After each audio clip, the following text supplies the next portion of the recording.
From Pacifica, this is Democracy Now! There are 18 ayes, 1 no. The conference report is adopted.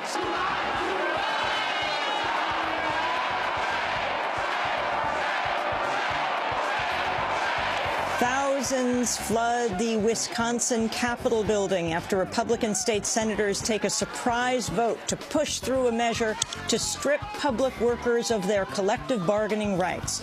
We'll hear from one of the 14 Democratic state senators who had left the state to try and force Governor Scott Walker to negotiate. And we'll speak with Oscar-winning filmmaker Michael Moore.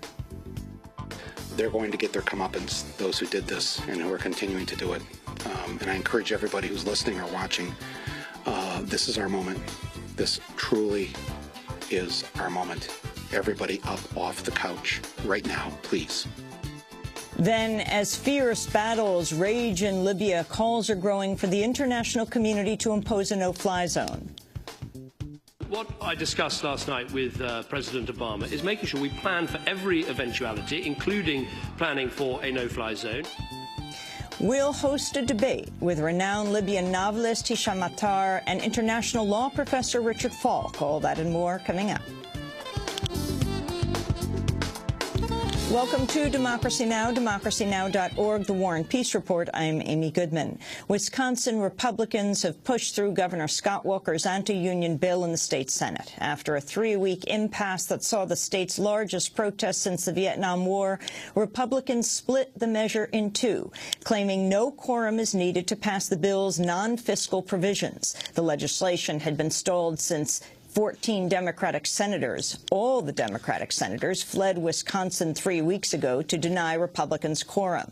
The approved legislation includes provisions that would strip most public employee workers of their rights to collectively bargain. When word got out about the rushed vote, thousands of workers, students, and union supporters raced to the Capitol. Despite initial restrictions from police, an estimated 7,000 people managed to enter the building. Many remain inside after staying overnight. The Wisconsin Assembly is expected to vote on the measure today. We'll have more from Wisconsin after headlines.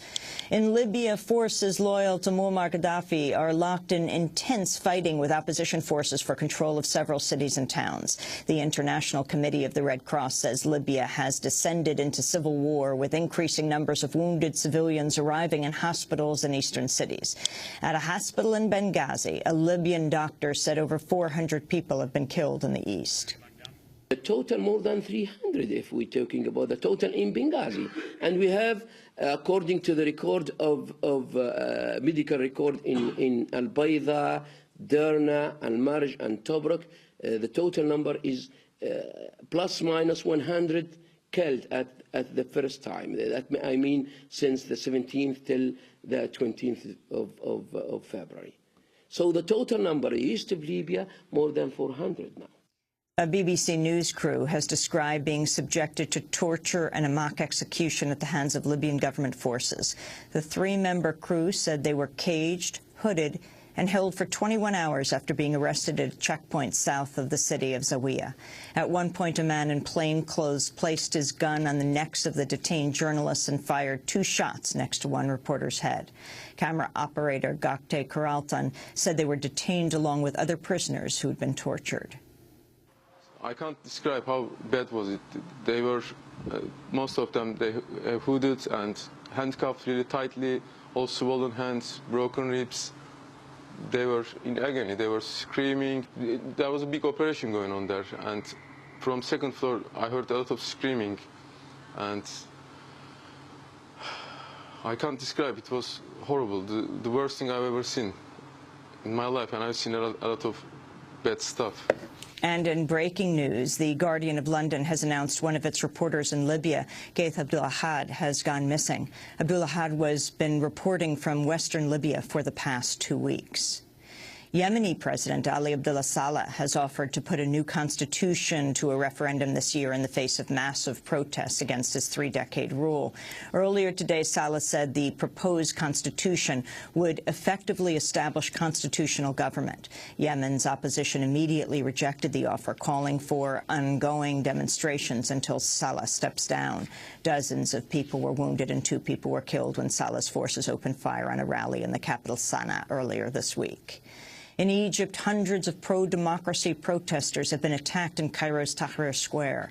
Small groups armed with rocks and knives were seen assaulting demonstrators ahead of an Egyptian military effort to remove the last of the protesters who've remained in Tahrir since the uprising that toppled U.S.-backed President Hosni Mubarak last month. The attack comes one day after 13 people were killed and over 140 wounded in sectarian clashes between Muslims and Coptic Christians. In other news from Egypt, Nobel Peace Laureate Mohammed al-Baradei has announced he will run in upcoming presidential elections, but only on the condition of meaningful democratic reforms during the transition. Al-Baradei returned to Egypt when the uprising broke out after spending many years abroad. The Dalai Lama has announced he's stepping down this month as head of the Tibetan government in exile. Speaking from India, the 76-year-old Nobel Peace Prize winner said while he'll remain spiritual leader, Tibet's political leadership should be elected. The Dalai Lama's departure will be formalized at a meeting of the Tibetan parliament in exile next week. For an earlier interview with the Dalai Lama, you can go to our website at democracynow.org. Illinois has become the first state to abolish the death penalty since 2009. On Wednesday, Governor Pat Quinn signed legislation ending capital punishment after 2 months of deliberation.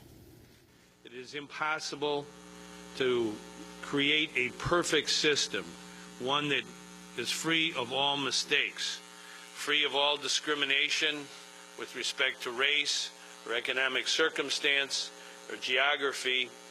To have a consistent, perfect death penalty system, I have concluded after looking at everything I've been given that that's impossible in our state. I think it's the right and just thing to abolish the death penalty. Quinn has commuted the death sentences of all 15 Illinois prisoners on death row, giving them life in prison with no chance of parole. Executions had been halted in Illinois since a January 2000 moratorium that followed revelations of the innocence of at least 20 death row prisoners. The head of National Public Radio has resigned amidst controversy over an undercover video. NPR President and CEO Vivian Schiller stepped down one day after right-wing activist James O'Keefe released a video showing 2 people posing as Muslim donors meeting with 2 NPR executives. On the tape, one of the executives suggests the Tea Party is xenophobic and racist and that NPR would be better off without government funding. The executive, Ron Schiller, no relation to Vivian Schiller, has also resigned. The incident comes as NPR faces calls for massive cuts from Republicans and Tea Party supporters. White House Press Secretary Jay Carney said the Obama administration backs continued funding for NPR and public broadcasting. We do not support calls to eliminate funding for National Public Radio and the Corporation for Public Broadcasting, as is evidenced by our budget. Well, we think they are worthwhile and important priorities, as our budget makes clear. Administrations, both Republican and Democratic, have supported public broadcasting in the past, and we think in an era where tough choices have to be made, including the ones that this president laid out in his proposed 2012 budget, that there remains a need to support public broadcasting and NPR. Arizona shooting suspect Jared Loughner has pled not guilty to 49 charges in the shooting rampage that killed 6 people and left 12 others wounded. The presiding judge has ordered a hearing in May to determine whether Loughner is mentally competent to stand trial.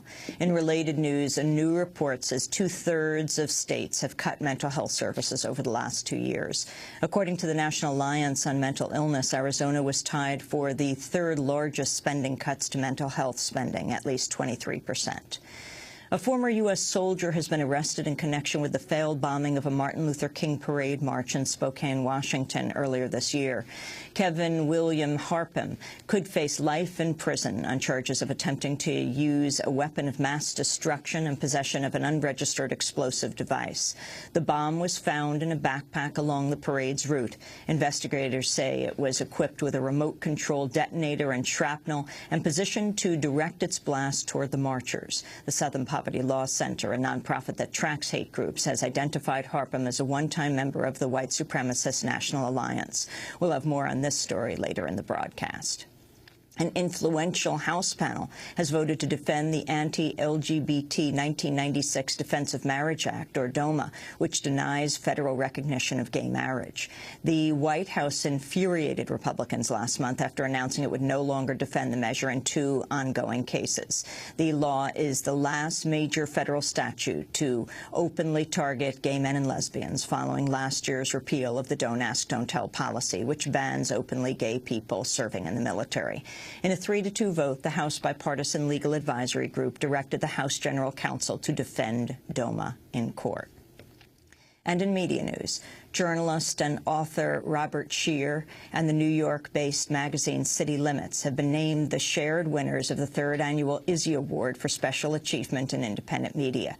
The Izzy Award is named after legendary maverick journalist I.F. Stone, who launched I.F. Stone Weekly in 1953 and exposed government deception, McCarthyism, and racial bigotry. The Park Center for Independent Media at Ithaca College cited Scheer for being, quote, a beacon of journalistic independence who exposes both major parties on issues foreign and domestic, while giving voice to the disenfranchised, and City Limits for providing, quote, a model of in-depth urban journalism that examines systemic problems, challenges assumptions, and points toward solutions. And the journalist David Broder has died. Those are some of the headlines. This is Democracy Now!, democracynow.org, The War and Peace Report. I'm Amy Goodman with Juan Gonzalez. And welcome to all of our listeners and viewers around the country and around the world.